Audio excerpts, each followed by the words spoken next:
Hello humans, it's me Becca again. Thanks for watching. Today I'm talking more about Overwhelm, broken down. This is part 2 in my little series. I've got my nice long video about Overwhelm if you want to watch it on my channel. And I've got part 1 as well, which talks about tip number 1 out of 4, which is to question yourself effectively. So ask yourself, what specifically is making me feel overwhelmed? What part of my life or my task or whatever it is that you're thinking of is making you feel overwhelmed. So, part 2 today, I'm going to be talking about shame and language surrounding your overwhelmed feelings. I think it's really common and easy to feel ashamed of things that overwhelm us. For me, it's housekeeping and sometimes schoolwork and just other things like that that I feel like I'm behind on or just not doing well enough or enough of, etc., etc. And it can be really hard sometimes to give myself the same type of grace I would even give another person. I feel like I should be doing things more consistently and doing things better, and everything should be better, and I should be better, and blah, blah, blah, blah. So, obviously, very easy to get into that negative self talk, and I think that happens to a lot of us.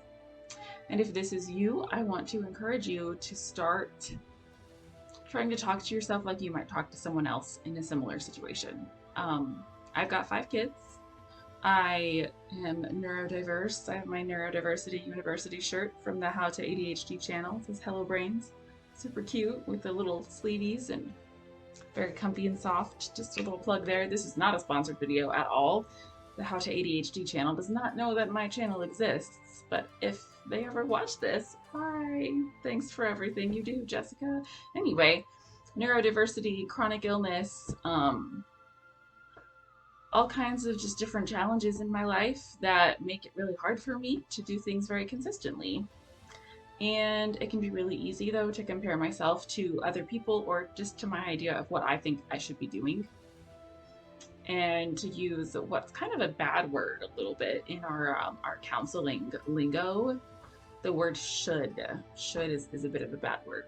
We don't like that one. It's a counseling 4-letter word, even though it's not got 4 letters. Because the shoulds are really a lot of made up concepts. Should I have my house cleaner? I mean, yeah, it would be nice, but should is a really demanding word on that and makes it seem like I am not doing something that I'm supposed to be doing and that I ought to be capable of doing, even though I'm really entirely not, or not entirely capable of doing so. So using forgiving language and changing your language surrounding issues like this can be really powerful and healing and helpful. So I have an example.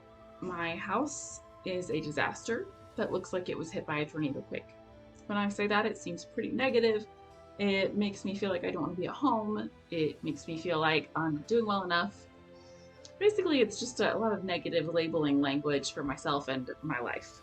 But if I change my language, my house is a place where I make memories with my family, where I've brought my youngest child home from the hospital, and a place that has kept us safe and sheltered for almost 5 years. That helps me a lot to think about why I want to be at home and the good things that happen in my home, despite the fact that there are potential stressors everywhere.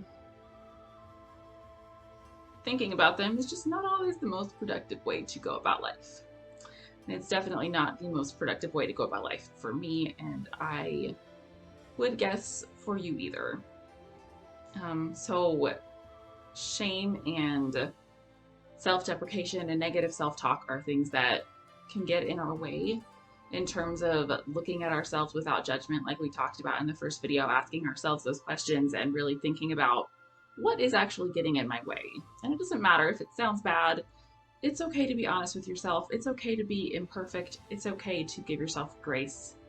And a reminder, if you were with your best friend who you care about a lot and they were in similar circumstances to yours, would you talk to them the same way that you talk to yourself? There's a cliche that we are our own worst critics, and I think that's a cliche for a reason. I think it's definitely true. So I will leave you with that thought of working on your self-talk and being a bit more accepting of yourself as you are and seeing yourself as a whole human instead of like what you think that you should be. This is my video. Thanks so much for watching. If you enjoyed this video, please like, share, and subscribe. I am working on making free content for helping people, and I would appreciate any support I can get in that. Thanks for watching again. Bye.